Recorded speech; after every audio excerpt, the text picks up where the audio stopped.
चलो तुम बताओ कि लग्जरी ब्रांड का सबसे बड़ा रॉ मटेरियल क्या होता है? Gold, leather? नहीं, उसका सबसे बड़ा रॉ मटेरियल तो तुम्हारी इनसिक्योरिटी है।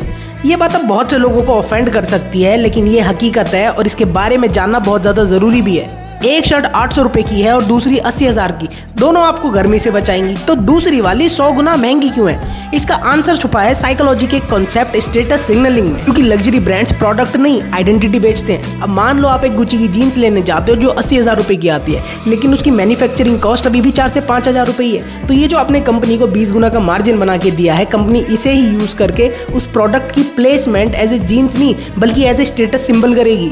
इंसान हजारों सालों से अपनी सोशल पोजिशनिंग को फ्लैक्स करता हुआ है। पहले घोड़े, महल और जमीन हुआ करती थी, और आज घड़ी, गुची का बैग और प्राडा की जीन्स। अब देखो, सिंपल सा फंडा है कि आपको महंगा होने के लिए एक्सक्लूसिव होना पड़े या ना पड़े, एक्सक्लूसिव होने के लिए महंगा होना बहुत जरूरी है। और सेम कॉन्सेप्ट पे गुड़गांव के कैमेलियाज और ट्रम्प टावर में 250, 300 करोड़ के अपार्टमेंट यूं बिक जाते हैं, क्योंकि वहां पे लोगों को एक्सक्लूसिव रहना पसंद है। और इसी बेंचमार्क से वो जगह एक्सक्लूसिव हो जाती है टॉप अचीवर्स के लिए। अब इस लग्जरी बिजनेस का दूसरा कॉन्सेप्ट भी आपका दिमाग घुमा देगा। अब मान लो आपको किसी चीज की डिमांड बढ़ानी है, तो यूजुअली कंपनीज क्या करती हैं? उसका प्राइस कम कर देती हैं, डिमांड अपने आप बढ़ जाती है। लेकिन यहाँ पे उल्टा होता है। यहाँ पे अगर आपको किसी चीज़ की डिमांड बढ़ानी है, मतलब आपको उसे एक्सक्लूसिव करना पड़ेगा, तो उसकी प्राइसिंग और ज़्यादा बढ़ा दी जाती है ताकि वो और ज़्यादा एक्सक्लूसिव हो जाए। और इसी बिहेवियर को वेबलिन इफेक्ट कहते हैं, जहाँ पे महंगा होना ही उसे अपीलिंग बनाता है। और सोशल मीडिया ने इस गेम को और ज़्यादा पावरफुल बना दिया है। अब मान लो आप रील स्क्रॉल कर रहे हो, तो आपका जो भी फेवरेट बॉलीवुड एक्टर है या फिर इन्फ्लुएंसर है, वो आपको ये चीज़ फील करा देगा कि भाई सक्सेस दिख भी सकती है, चाहे वो 80,000 रुपये की टी शर्ट से क्यों ना दिखे। और बस वहीं से एक मिडिल क्लास कंपैरिजन शुरू करती है, EMI शुरू हो जाती है और लाइफस्टाइल इन्फ्लेशन शुरू हो जाता है। लग्जरी ब्रांड्स उन टॉप 1% लोगों को सिर्फ प्रोडक्ट ही नहीं बेचते, लेकिन बचे हुए 99% लोगों को ड्रीम भी बेचते।